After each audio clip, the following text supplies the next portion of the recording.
要看上面写的三元山啊。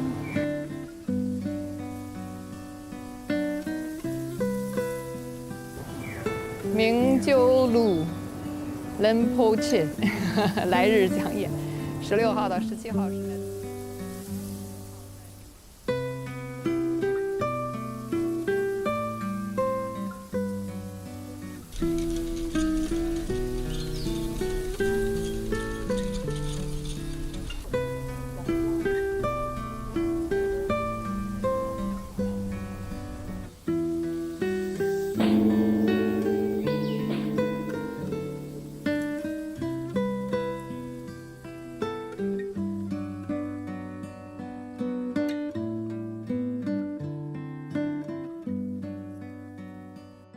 All right. Hi, Mingyur Rinpoche. Great to see you again. Yes, nice to see you. That probably leads to my first question, right? The concept of break, which, as you say, there's no break because for you, life seems to be a continuum. I mean, of course, in common people's eyes, now you're on a trip, or now you're back home, or now you're working, and now you're resting. But for you, how is it? Because you're constantly doing things no matter where you are. Does this concept relate to you, like having to work or having to break? For me, teaching is break also. I really love teaching because I shared this a lot when I was in panic attacks, and then I practiced these meditations. It's kind of like this lineage, what we call self-transformation. So even panic can be support for meditation, support for awareness, love and compassion and wisdom. So in a way, panic can be support for happiness. So that really helped me. And then later, I went to some different part of the world, and I see many people having similar problems. Especially nowadays, there's a lot of anxiety, depression, and loneliness is a lot now. Right. And stress. So I'm really eager to share this, and then it really helps for many people. And then I feel very happy every day. Is a really kind of like joy, and then I try also learn new things, the new mentality, personality, culture, and how this teaching can relate to that. So everyday learning, and then it's kind of like there's creativity, excitement, and then I feel really meaningful because it's helped many people also. Yeah. In Portland, it was pizza meditation. Now it's a miso soup meditation. in the Hong Kong, chashuba. Tashobo. Whatever works. Yeah. How do you like Japan? Different culture, different kind of like mentality, and people are really dedicated. Once they involve, they will really serious. So, and also now there's a lot of stress also in Japan, and especially a lot of after the COVID-19, there's a lot of people, and I feel like now more people are interested to learn, to feel like there's a question about what is the meaning of life and how I can transform myself. Yeah, that's a question I'm curious about because I see you travel all over the place and you see different crowds and in different culture, of course, different food and different. How do you feel about the differences? Like, if you're in Japan or in the US or in Hong Kong, like when you walk into a room, right, see a crowd, do you feel they're different? Yeah. I mean, normally people ask me question. So from the question, I can really understand. Like in the Americas, like South and North America, when they ask question, most of the time begin with what I feel, what I felt, what I sense. So a lot of questions about that. And in Europe, many places is what I think, what I thought, what the reason is. So question a lot about that. In Asia, tell me how to do, and how many are there? Oh, that's very insightful. Just tell me where's the exit. How do I get on the highway? Wow. Oh, that's really coming through behind their questions. Yeah. But that leads to my next one. So I think it's fascinating sometimes even to imagine your life, like going to different places. Because you see so many, I'm sure Buddhism at the end of the day is about this ultimate access to wisdom, which is one, right? There's one truth and one wisdom. But on the other hand, of course, as you said, in different type of, geography, culture, people actually are conditioned differently. Do you see that people have to take different paths to access the wisdom? Yeah, I think even in the Buddhism, we talk about 3 gateways. So one through what we call view, meaning through learning, through study, through intellectual. So that's one gateway. You learn about the transformation of yourself to understand the nature of reality through study and learning, through beginning with the cognitive level. And second is through experience, through feeling level, through the emotional level. So you need to feel it, you need to experience it. So for that, normally we have different type of meditations. So it's kind of like experience, to be with, to explore. And number 3 is what we call doing, action. So maybe you don't learn much and you're lazy to meditate, you do something. Maybe you can do something social or something meaningful, compassionate, helping yourself, others, and to explore that and to bring the view and meditation a little bit here and there in everyday life. Maybe not too much formal meditation, but informal meditation also. And study through the problem, learning from the obstacle, growing through the difficulties. Also, we can learn the nature of reality. So, the essence of the meditation and also with the Dharma is 3 things: awareness, love and compassion, wisdom. So this is all we need to learn. Wow. So then, given your description of people from different areas, like then for people in Asia, then, is it more impact for people start doing things? Actually, a lot of things like doing, yes. So there's a kind of like, you say, lineage, like generosity. Yeah, offering. Yeah. And also be kind, discipline, pray, chanting. So all these are a lot in Asia. So yeah. I actually have a question around the viewpoint when you talk to the view, because Japan is a big Buddhism country as well. From maybe the Buddhism nature, how do you see the difference, between those in Japan versus the Tibetan Buddhism and things we practice in Nepal? Because it's a very spiritual country in a way as well. I'm not Japanese myself, but I had a very eye-opening experience seeing the different temples and different kind of worship that people do. I'm curious as a Buddhist, and like if we here you're in the beautiful Japanese temple, right? Like how do you see the difference between those different lineages? Yeah, so Buddha taught what we call 3 big teachings, what we call 3 training, the wheel of Dharma. So the first big teaching Buddha taught as the Sarana. So Buddha taught about 4 Noble Truths. And based on that, what we call the foundational jnana, the tradition, the early Buddhist studies comes there. And then second Buddha big teaching is at the Vajrapik mountain. And the Buddha taught about the bodhicitta and the emptiness. The bodhicitta meaning loving kindness, compassion, and then emptiness meaning go beyond concept. And based on that, the great jnana. Okay. And then last various places, especially with individual to individual, Buddha taught about the Buddha nature, the last teaching.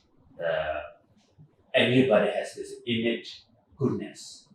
And by nature, everybody is enlightened. It's like, Buddha give example like diamond in the mud. So mud is the obscuration, which is ignorant, aversion, craving, and from that then there's a imprint, mental imprint, and then that change whole perception, the body, subject and object. So these are the obscuration like mud. And what is inside the mud is diamond. And the diamond is covered by mud or remove mud, it doesn't matter. Diamond is always pure. So our true nature, Buddha nature is like diamond. So the Japanese, I think, Zen tradition, there's a lot of Zen, there's many lineages in Japan also. I think the major is the Zen. It's based on the second teaching. The Buddha taught in the Bodhisattva mountain. The Bodhicitta. Bodhicitta. And then the question about who am I? Us, to go beyond self, emptiness, to go beyond me. Like Tibetan Buddhism, we try to practice what we call three and together. On one question, you practice these three vehicles together. And the main focus is the last teaching, so the Buddha nature. So The diamond. Yeah, the nature of mind. So Buddha nature, so what we call this Vajrayana, the Vajra vehicle. So there's these lineages a little bit different, Japan and Tibetan Buddhism, but what I feel now is it's also in the Tibet, Nepal, and Japan. The ritual still remains. The core practice is missing now. It's in the Tibet also, in Japan also, throughout Asia. The ritual become quite important, but these teachings are kind of like watered down or become lost. Right. And especially like many young people, they come to me, my parents are Buddhist, and I ask my parents a lot of questions that they don't understand. And they do offering, I ask them, what is the meaning of this offering? And they say, good for health. Buddha will help you. What? I don't understand. The meaning, Well, that's very profound. Thank you for sharing that. That's true, because I think especially in Japan, you're right. I think the ritual part is beautiful and it's very abundant. I think in a good way. And then you see there are a lot of temples, there are different formalities. And as you said, I think sometimes as a commoner, that almost creates an obstacle for you to access the truth. If you're like, if I don't dress properly, or if I don't speak in certain way, or walk in certain way, or do certain things in certain order, then somehow you're excluded, right? From, seems like that's the only path to access wisdom. So when you say the core is missing, is that related to what you're trying to do on your teachings? I mean, in our lineage, we have a lot of rituals, all these things, but normally we say rituals is not important. It's just for the symbolic meaning, just for the enhance the awareness, love, and compassion, wisdom. So that purpose, if the ritual helps, it's okay. Yeah. But the ritual is not the main thing. The main thing is the core essence of the meditation teachings, and to bring into practice, into your life. And special when we have the pleasures, meaning the destructive emotions, and the suffering, meaning panic, depression, Anger. And the loneliness, stress, family problem at your work, or physical pain, diseases. When you have those problems, how you can transform? Transform. Sometimes, of course, you cannot really change the situation, but you can always transform your own mind and how you view for that. And even obstacle become opportunity, right? Suffering may become happiness. So these things are really important. So now I think it's really important to connect with the core of the Dharma, especially in Asia, because many new, especially the young generation, they really learn about special logic at the beginning. They learn, and normally many schools they teach logic. But then if they come to the temple, only ritual there, the logic teaching also not there, and the experiential practice also not there, then it will not really satisfy. Yeah, exactly. So that's why I felt your work is very profound. It's really connecting the ritual, as you said, it now becomes this shell, right? And then, but I think what you're trying to do is connect the core, like behind the shell, and through logic, and through basically experience, and connect with the life itself. Yeah. And you talked a lot about young people. That's very interesting. So I think, especially, as you said, in Asia, I think in China as well, the young generation feels very much lost because they grew up in the different times. I think I grew up in the late 70s, a few years after you, and then I think we, especially in China, most people actually grew through a time of boom. Economy is going better, people are becoming richer. And now that boom seems to have stopped, or at least have paused, right? And then there's a lot of confusion of what's going to happen next. So there are a lot of young people in their 20s, struggling to find a job and all that. So as you said, there's a lot of suffering. And so I think many people struggle to do what you talked about, transforming, right? Because suffering, people are like, I want averted. I don't want to, have just somebody give me some money or somebody give me a job. But I think that's when your teaching becomes more important, because I think even from the first book, The Joyful Wisdom, and you talked about we underestimate the power of suffering that can support our access to wisdom.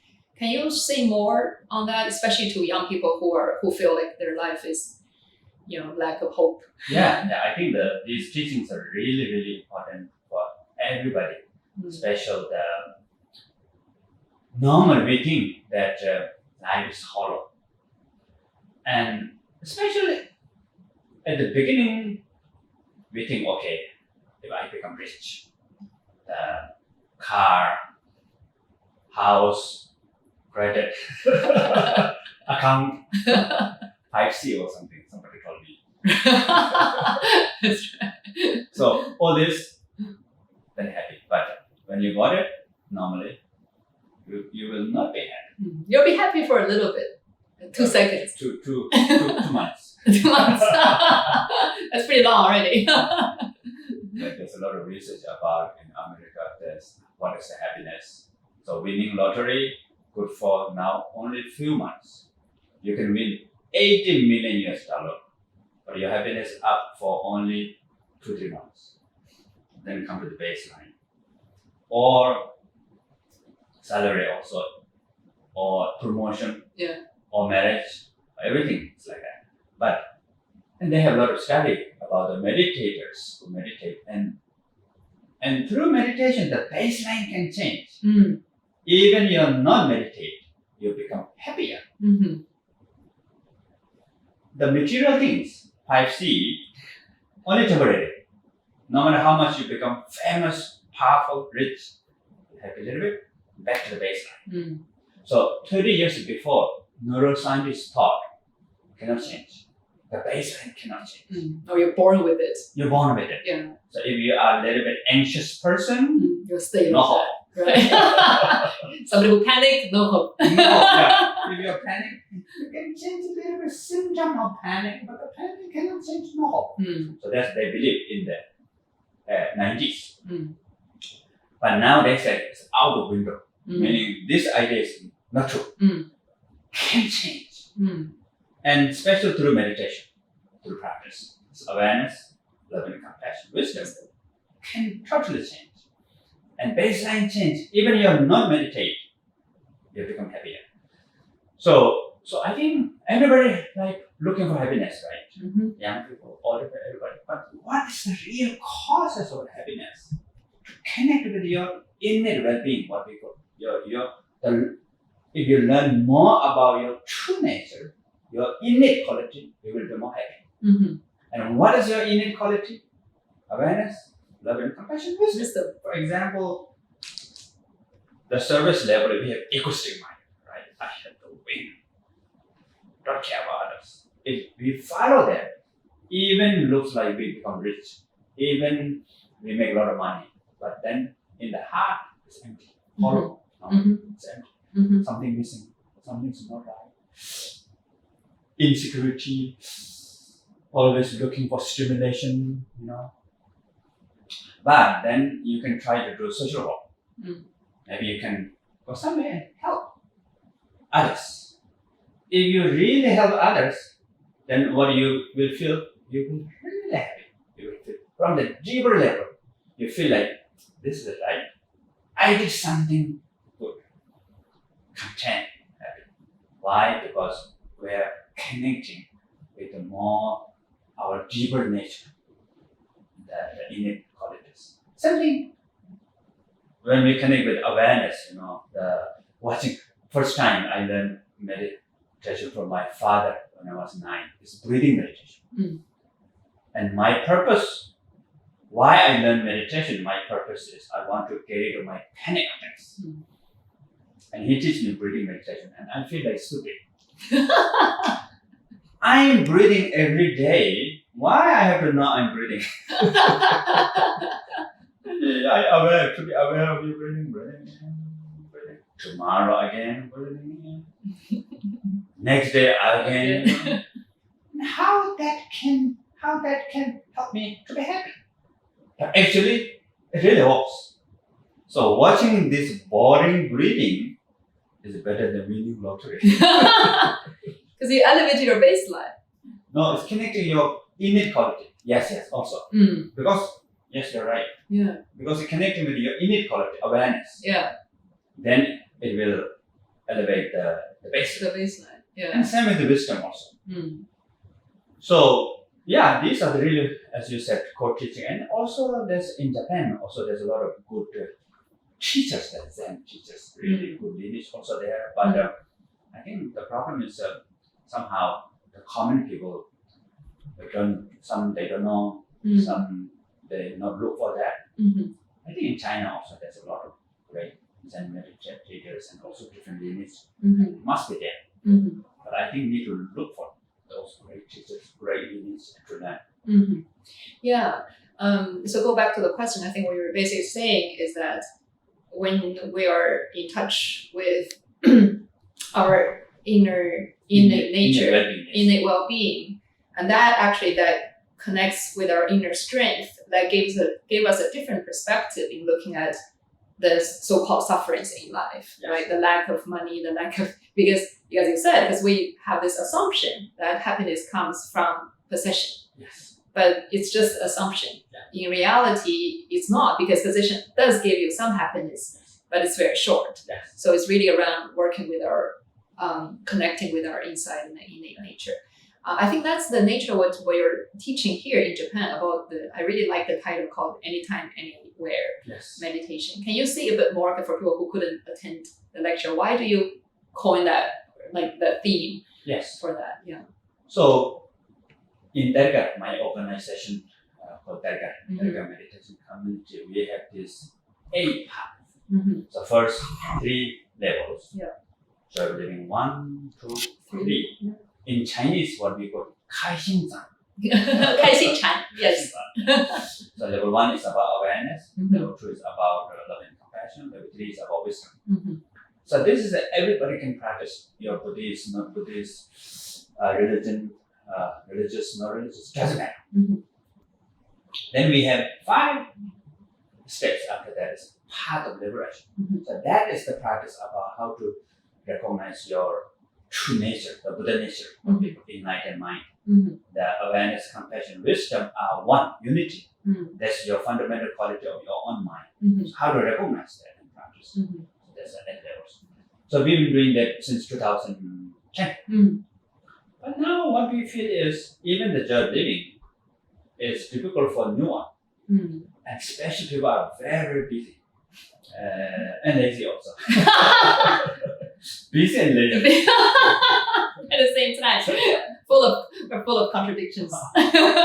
So then we now making this new kind of like based on traditional teaching, but new curriculum, which is anywhere, anytime meditation. So that is very simple essence of joy living also, like essence of awareness, compassion, wisdom. but then how to practice in everyday life, especially with the busy life, lazy life. How to transform laziness as part of practice. Meditate on your laziness. Yeah, you can meditate with laziness or on laziness. So this is the interestingness. Yeah. I love it because I think what you're really, I admire how you were thinking about, because you're trying to sort of build a ramp to connect with common people. So like it doesn't become something with a barrier. You have to take a big step up or have to climb the mountain. But it connects with your everyday life. As you said, I really love the comment you make, like you can meditate on traffic sound, right? You don't have to go to a quiet, like room like this one, it's beautiful, to have, some Nepal like instrument. Mountain. Yeah, mountain, exactly. You actually you can meditate on traffic, which is free and offering. But it does take a intention. Yes. Right, so I think that's probably the most difficult for a lot, as you said, because I think late or busy or lazy, the real effect it takes a toll on people. People become, it's exhausting. Like they're exhausted, so like the intention is lost. Yeah. So they start looking for some kind of ritual or formality. I think that's what I feel like. What I see, like it's not like people don't know how to do it. Like if you teach them how to do it, but like they have no energy or no interest. Yeah, how do we solve for that? So I think the one problem is if that interfere with our life, like if we have to take so much extra time or extra effort, then it's become a problem. But I think these meditations are we together with whatever you bring. For example, even you're looking at your smartphone, you can practice meditation with that. Just watching that, bring awareness and recognizing love and compassion there. Or watching television, or having meal, drinking tea, walking on the street, in the car, train, bus, at office.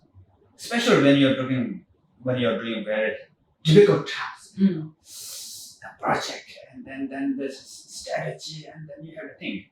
You can think. Meditate a little bit. When you meditate, that gives you a break for your mind and brain, and you become more creative.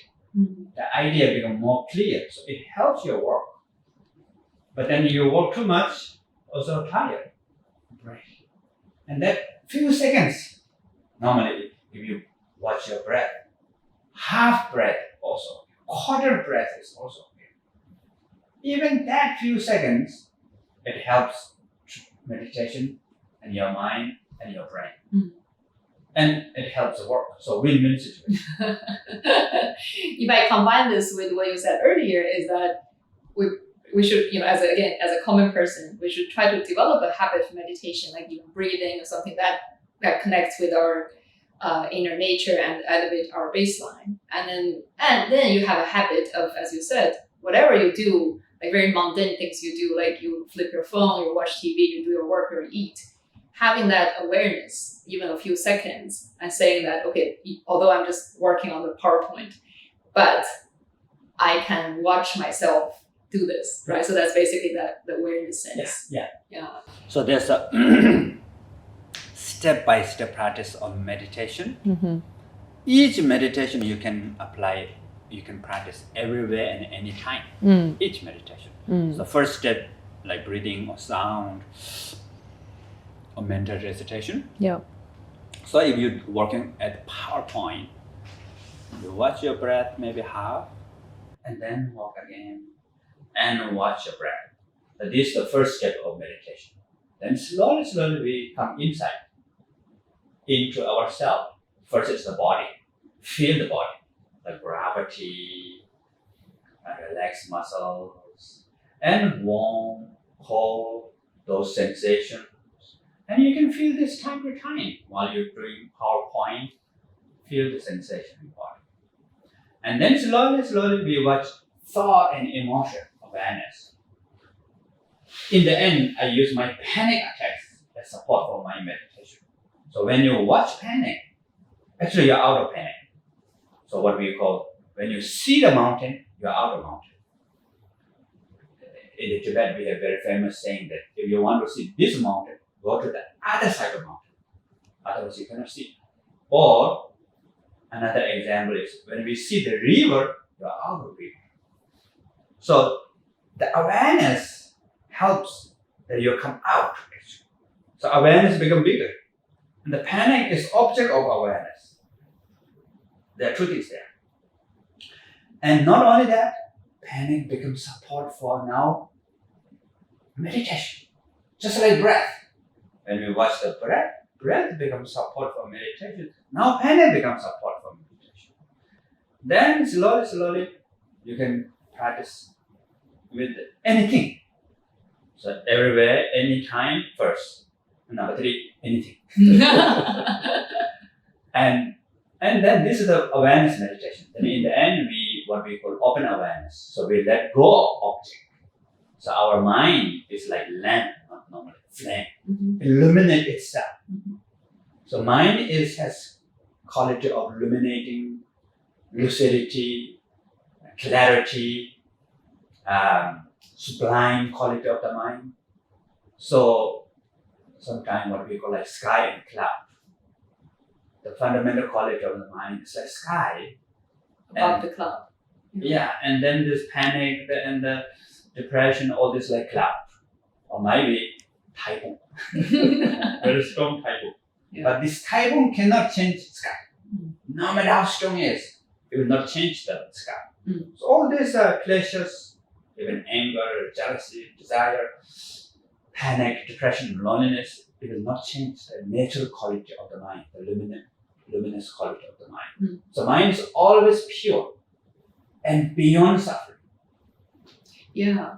I think even in your book, I still remember this very profound sentence. You were saying when we are faced with external challenges, we underestimate the power for us to use those challenges to transform our mind. I think that connection is beautiful because oftentimes people would say, well, this all makes sense. I can imagine the sky, I can imagine the typhoon, but how does it help me? Okay, if I'm dealing with a person I don't like, or if I'm dealing with a debt I have to pay, how does that help me?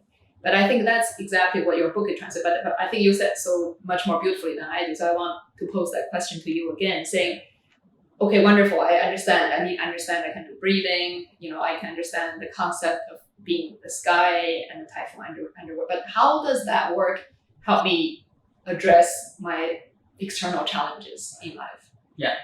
So normally what happens when we have the external challenges, then we are lost in it. Like you're in the river. So if you're in the river, then the river become muddy, not good. River become turbulent, not good. If the river become waterfall, you will die. But if you look at the river, that means you're outside of river. And if the river become waterfall, very nice. Can I take a picture? And many people take special time for the waterfall, pay a lot of money to see the waterfall. So if you are out of that, it doesn't matter. So how to come out from the river? Just thinking that I want to come out from the river. The problem here, I'm here, I have to make space. That doesn't work. So need to have the automatic kind of like power. So automatic is the being. If you learn how to meditate, like first we learn with the breath, just being with the breath. Then you can do same thing with the panic attacks. Just be. You don't need to come up. You don't need to go in. Just be. Just being there, you're out automatically. But of course, at the beginning we will fail, right? Anything we learn, like it's like learning new language meditation. At the beginning, you don't understand anything, and if you try to, like for me, I learned Chinese little bit, and then ni hao, and then I forget. Now it's konnichiwa. Yeah, in Japan. Think desu. Still, I cannot. Meaning, how are you? Think desu. Yeah, forget now. Think desu. Arigatou gozaimasu is easy. now. See, now you got it. So just like that, meditation also like that. In the Mm. beginning, fail. Mm. But you can learn. Everybody can learn. So don't be afraid of being failure. I think in Chinese, what do you call it? 失败就是成功之母。 How to say? 失败是成功之母。 Yeah. 嗯失败是成功之母. So the failure is the mother of success. So sometimes what we think is if we fail, then we think, oh, I will not get it, so we give up. Mm. So what people don't give up, but learn from the failure, grow from the mistake. So then it really helps in everyday life. Though sometimes you cannot really change the situation right away, but this meditation, you're out of it, and you feel more happy, you have more strength, more resilient, and then you can solve the problem better, actually. There's more good idea come, more courage, and you will see new opportunities, potentials, new doorways, all this. Mm. But if you're lost with it, you don't see those. Yeah. Then you will make more mistakes. Right. Yeah, no, I think that was an interesting analogy I sometimes use. Is like as if you're on the top, you know, the toy top is turning. If you're stuck on the top, then your world is upside down, right? It's very turbulent. But as you said, like if you're out of the top, if you're watching the top, oh, it's just the top, Yes. right? And you know, okay, that's fine. The table is really big. You know, it doesn't matter. As you said, I think that's why you beautifully put it. This distance, although it's created in the mind, but actually it gave you ability to see the situation differently. Yes. And that will give you new wisdom. Yes. And you will find out, okay, actually, you know, I don't have to be stuck here. There's another way there. It's wide open, Yes. right? But sometimes when you're stuck there, then you kind of have those blinds on your Yes. eyes and you don't see So possibilities. yeah, normally I tell this story. It's in my book. I think in 1998 in Malaysia there's a big financial crash. The stock market, everything crashed. Mm. And there's one person which is a stock trader. He's trading the stock market. Mm. He lost everything within 1 month. So he's a millionaire, then become zero. Zero there. Good. So he lost everything, his house also. And he stayed his friend's home. So he slept his friend's couch and not only him, many of his friends, colleagues, they lost everything. And some of them become crazy, depressed. Some of them jump off from the building.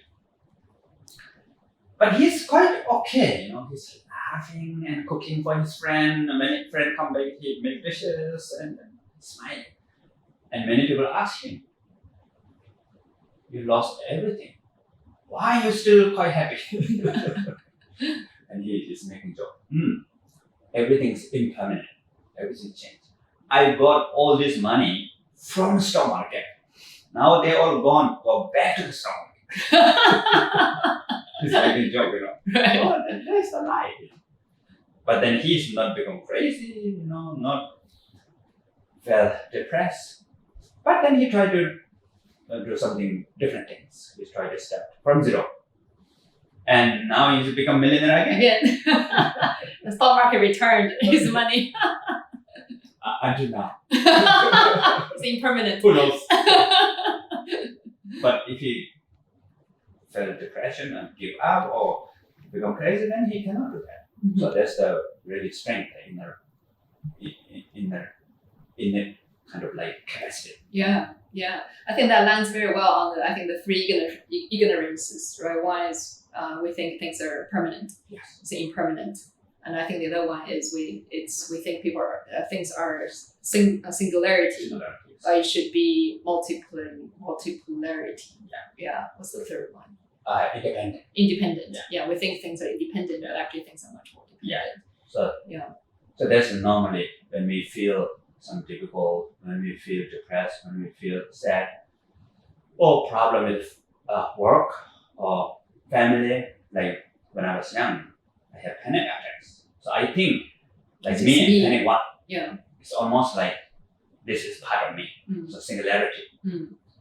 And a lot of nowadays the scientists, psychologists, and therapists, they also saying similar thing. What they call the contribution to this mental illness. So first is the one, and second, we think like panic as self entity. Mm. It's It's an object. yeah, Yeah. an object. Panic is kind of a separate object, Mm. so independent. Mm. And number three, we think now my life is doomed, It's permanent. permanent. It will not change. Mm. I will not come out of this problem. This panic will be for me forever. Mm. And these three are wrong. Mm. Mm. So panic is not you. You are more than panic. You have Mhm. awareness, you have love and compassion, you have wisdom. Mm-hmm. And panic is not just single, right? It's not self-entity. Mm-hmm. It's so many things. Mhm. Sensation, image, Mm-hmm. belief, Mm-hmm. word. Mm-hmm. And if you take one of these part away, you cannot find panic attacks. Mm-hmm. And it will change. Mm-hmm. Even you have worse panic, it has episode, Mm-hmm. After a certain level, you will recover. Mm-hmm. You might have next episode if you don't know how to work with your own mind. Mhm. But still, it's changing. Mm-hmm. Yeah, thank you. Because I think that's why. Because I remember reading those in your books too, and one of my my reflection back then was that those are very ancient wisdoms, right? The three ignorances, but like we have to continue to remind ourselves, like this is actually we can connect it to everything we see, all the sort of the daily challenge we see actually can all be connected with the three ignorances, or the opposite side is the three wisdoms, so to speak. Yeah. Wonderful. Okay, I think the last question we have, hopefully a more relaxing one, because I think there are a lot of people who read your work and watch your YouTube, always, of course, find you so joyful, right? So happy and well rested, energetic. What are your secrets? This is secrets I cannot tell. Come on. I'm just kidding. No secrets, but all this practice, what I teach and I practice. Mm. And I feel like there's always deeper level. I have this contentment and joy, Mm. no matter what happened on the service level, up and down. Of course, I'm looking after many organizations, monasteries, I know, and centers and projects. Yeah. I have 40 different projects. Yeah, exactly. If I may, because I was thinking, like when I was watching you, you seems like people would see you as somebody who's very simple, who just sit here and talk. But think about it, you have a huge organization, you have multiple temples, there are people working for you, like all the things people imagine in our daily urban life is actually the same for you, because you have to make decisions, Yeah. right? I'm sure your monks will have conflicts, Yeah. and you have to resolve those. And then how, exactly as you said, I think those are actually in your life, but you were living it as one. Yeah, so I don't feel kind of like really stressed. Of course, sometimes tired and all this are there, but deeper level, this contentment, joy, and in a way, like there's some, as I mentioned before, the innate quality, which is the fundamental quality of mind, is always beyond, always free, always unshakable by whatever cause, whatever service level problem. So finding that, try to remain that is really, really beneficial for me, and I don't feel like it's busy, and whatever I'm doing, I don't feel like it's one with me. Mm. Mm. I'm doing that, but I'm outside of that. Yeah, you're watching the waterfall. Yeah, try that.